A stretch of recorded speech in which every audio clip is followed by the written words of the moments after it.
இந்தியாவின் மாநிலங்கள் 29. தமிழ்நாடு, சென்னை, கேரளா, திருவனந்தபுரம், ஆந்திர பிரதேசம், அமராவதி, தெலுங்கானா, ஹைதராபாத், கர்நாடகா, பெங்களூர், கோவா, பனாஜி, மகாராஷ்டிரா, மும்பை, சத்தீஸ்கர், ராய்ப்பூர், ஒடிஷா, புவனேஸ்வரர், ஜார்க்கண்ட், ராஞ்சி, மேற்கு வங்காளம், கொல்கத்தா, குஜராத், காந்திநகர்,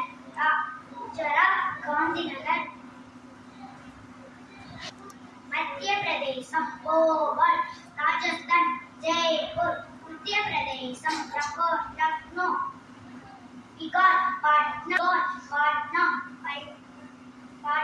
பஞ்சாப், சண்டிகர், ஹரியானா, சண்டிகர், உத்தரகாண்ட், டேராடூன்,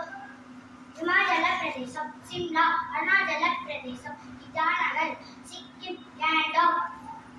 असम, दिसपुर, मणिपुर, इम्फाल, मेघालय, शिल्लांग, मिजोरम, आइजल,